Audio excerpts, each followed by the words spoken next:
Hi viewers, ಇವತ್ತು chicken ನೋಡೋಣ. ಎಣ್ಣೆ ಹಾಕ್ಕೊಂಡು ಸೋಂಪು ಕರಿವೇಪಾಕ ಹಾಕ್ಕೊಳ್ಳಿ. ಅದು ಸ್ವಲ್ಪ ಫ್ರೈ ಆದಮೇಲೆ ಆನಿಯನ್ ಹಾಕ್ಕೊಳ್ಳಿ, ಚಿಕ್ಕ ಚಿಕ್ಕದಾಗಿ ಕಟ್ ಮಾಡಿರೋದು. ಒಂದೆರಡು ಆನಿಯನ್ ಹಾಕ್ಕೊಳ್ಳಿ, ಅದನ್ನು ಚೆನ್ನಾಗಿ ಫ್ರೈ ಮಾಡಿ. ಚೆನ್ನಾಗಿ ಫ್ರೈ ಮಾಡಬೇಕು, ಸ್ವಲ್ಪ ಕೆಂಪಗೆ ಬರೋಂಗೆ ಫ್ರೈ ಮಾಡಿದ ತಕ್ಷಣ ಚಿಕನ್ ಗ್ರೇವಿ ಇದು ಚೆನ್ನಾಗಿರುತ್ತೆ, ನೀವು ಮಾಡಿ ನೋಡಿ. ಮತ್ತು ಜಿಂಜರ್ ಗಾರ್ಲಿಕ್ ಪೇಸ್ಟ್ ಹಾಕ್ಕೊಳ್ಳಿ,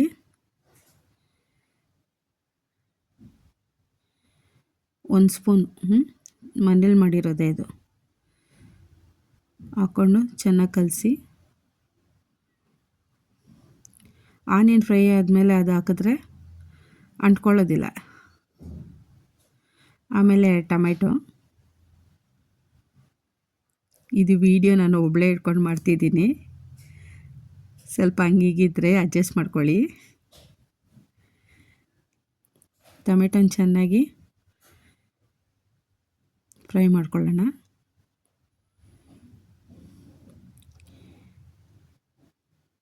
ಅದಾದ್ರ ಮೇಲೆ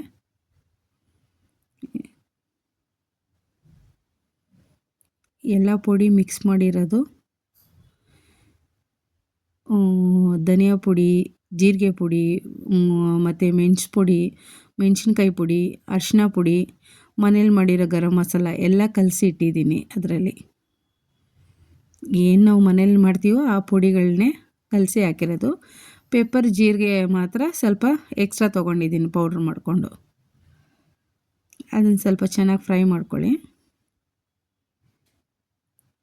ಅದ್ರ ಜೊತೆ ಉಪ್ಪು ಹಾಕಿ ಕಲಿಸ್ಬಿಟ್ಟಿದ್ದೆ, ಸಾರಿ, ಅದನ್ನು ಹೇಳ್ತೀನಿ. ಉಪ್ಪು ಹಾಕ್ಕೊಳ್ಳಿ. ಮತ್ತು ಅರ್ಧ kg ಚಿಕನ್ನು, ಇದನ್ನು ಅರಿಶಿನ ಉಪ್ಪು ಹಾಕಿ ತೊಳೆದು ಇಟ್ಟಿದ್ದೆ.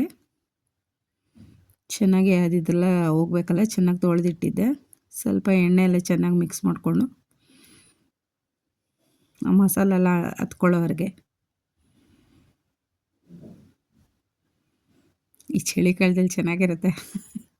ಮತ್ತು ನೀರು ಹಾಕ್ಕೊಳ್ಳಿ, ಒಂದು ಅರ್ಧ ಕಪ್ಪಷ್ಟು ನೀರು ಹಾಕ್ಕೊಳ್ಳಿ, ಚೆನ್ನಾಗಿ ಕಲಿಸ್ಬಿಡಿ.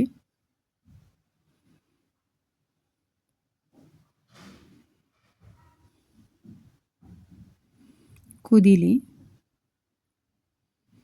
ಚೆನ್ನಾಗಿ ಕುದಿಯೋವರೆಗೂ ಸ್ವಲ್ಪ ಅದು ಮಸಾಲ ಎಲ್ಲ ಸ್ಮೆಲ್ ಹೋಗೋ ತನಕ ವೆಯ್ಟ್ ಮಾಡೋಣ. ಒಂದು 2-3 ಸತಿ ಕಲಿಸ್ಬಿಡಿ. ತಿರುಗಿಸಿದ್ರೆ ಚೆನ್ನಾಗಿ ಎಲ್ಲದರಲ್ಲೂ ಮಸಾಲ ಅಂಟ್ಕೊಳ್ಳುತ್ತೆ. ನೋಡೋಕ್ಕೆ ಚೆನ್ನಾಗಿದೆ ಅಲ್ಲ, ಖಾರವಾಗಿರುತ್ತೆ ನೋಡಿ. ಈ ಥರ ಗ್ರೇವಿಯಾಗಿ ಬಂದಿರುತ್ತೆ ಚಿಕನ್ ಸಾಂಬಾರು, ಚೆನ್ನಾಗಿರುತ್ತೆ. ಇದಾಯಿತು. ಅದ್ರ ಜೊತೆಗೆ ಅಕ್ಕಿ ರೊಟ್ಟಿ ಮಾಡ್ಕೊಂಡು ತಿಂದರೆ ಸೂಪರಾಗಿರುತ್ತೆ. ತಿಂದು ಹೆಂಗಿದೆ ಅಂತ ನನ್ನ ಕಮೆಂಟ್ಸ್ ಹೇಳಿ. Thank you.